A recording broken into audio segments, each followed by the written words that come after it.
Hi everyone, delonewolf here. Welcome back to the Sunday recap, my weekly vlog where I talk a little bit about my last week in games.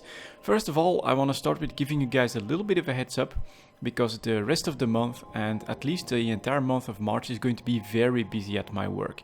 So that may have a little bit of an impact on the channel. I'm of course going to do my very best to still make a video every day, but yeah, no guarantees when it gets this busy. On the other hand, I do have a few of the series that are going that should cover the rest of this period as well, so I think I'll be alright. But I just wanted to give you guys that heads up. When it comes to EVE Online, I played around average in EVE Online, but I did mostly focus on the Guardians Gala side to get the skins. I think I'm up to like 32 skins that I found myself now. The one that I really want is the Dominic's, and it still hasn't dropped for me. So that's decently unfortunate. I still have to do a little bit of hunting. But so far, it's one thing that the viewer said is definitely true. This is very much meant to be very accessible for the alpha clones, because there are no gates, there is no first 3 waves of frigates. It's a lot easier, it's a lot faster. That also means that the sites respawn a lot more often, and so for veterans like myself in the Gila that can do the site in under 3 minutes, you can basically get all of those skins in no time. If you just want to rush through it, you can very easily do that, which I think is what CCP wanted to do, have the veterans be able to grind through this much more quickly and then leave the alpha characters that will then have dozens of sites to do all the time when it comes to the later stages of the event. So yeah, I'm gonna hunt for the Dominic skin. I'm still gonna do a few of those sites, but that's really basically been my focus. There's also been a little bit of lore stuff that's coming out with the Kionoke, like a very dangerous disease that seems to be popping up here and there. I think this is what they want to do towards FanFest, maybe have some sort of an ARG with infected people or people that can infect others, and then see what the results will be. I think it could be pretty damn interesting, especially if it does spill over into the game and there's actually some in-game lore events as well. We'll of course see how all of that works out. Next up we have a little bit of Overwatch. So I still played a decent amount of Overwatch. I just stuck to a couple of games on average every day. I don't think I played exactly every day, but on a few occasions I also focused a little bit on Zarya. To try and figure her out a little bit more, and in the right combination on the right maps especially, she's very powerful. So that was a lot of fun to play with Zarya, especially on some defense maps where basically the opponent has to get through a couple of narrow corridors and then has to grab the point first. There she can really zone people out, and then her ultimate is completely crazy.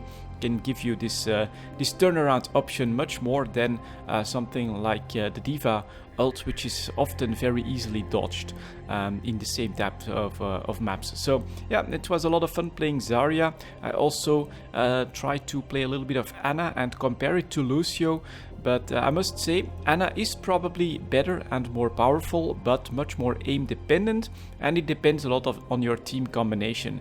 If you have a team with 2 tanks like D.Va Roadhog, a combination like that is extremely easy for Ana to keep going. And in that combination she's definitely by far the better choice. If you have a combination that's a bit more mobile, right, you also have a tracer zooming around, you have maybe a soldier that can add a little bit to the healing himself, but who hasn't got enough HP to really bridge several Ana shots or a couple of misses, then I tend to go for the Lucio, and I still think that that one can be more efficient. So it's a bit of a toss-up, but so far it's been a lot of fun trying out Zarya a little bit more and trying to figure out whether I should go for Ana, whether I should go for a Lucio. The Ana ult is also much more I think of an ult that can change the entire direction of the game. So I've been enjoying it, and I definitely still look forward to more Overwatch updates as well with a couple of new characters. I do still tend to only stick to quick play, so I know that there's a lot more game modes. I just don't feel like I have the time to go and explore all of that right now. Just a couple of quick plays, try out new characters, try out new combinations depending on the rest of the team, and have fun enjoying the game. And finally we have Skyrim. So I played more Skyrim, but I didn't record a lot of Skyrim. At the moment I'm basically trying to trigger more companion quests, but all they give me are the randomly generated quests that will just keep coming and coming. And I don't think that that's very interesting for the series.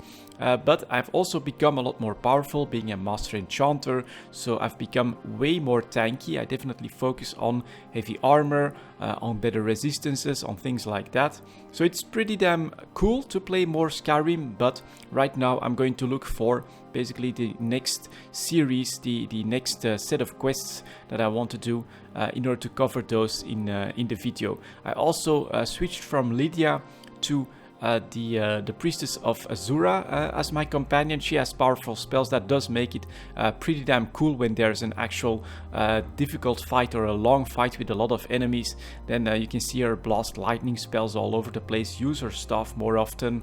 It's pretty cool, and I'm definitely enjoying my playthrough of Skyrim here. I just need to decide on which quest line I want to go for next, and I'm thinking that the suggestion of Markarth could be really good. I've only played through that questline once before, and I don't remember a lot of it anymore, but I do know that there's definitely like this final battle inside the city that is pretty damn cool. So I think that we'll be heading for that one in the upcoming weeks. Of course, I still have the entire companion questline ready for upload, so that'll come later on then. But yeah, I'm still playing some Skyrim and I'm still enjoying it quite a little bit. At the moment, though, I've just been grinding it out a little bit, trying to find if I need to do a delay or if I need to do a certain number of companion standard quests in order to trigger more of the companion storyline, because I think you can get healed from your from your werewolf problem. So not entirely sure there. I'll figure it out on my own. I do read all of your comments, but since I jump ahead with the recordings, I can't always follow up right away. And that's going to be it for this week, guys. Thank you very much for watching, and I'll see you all next time.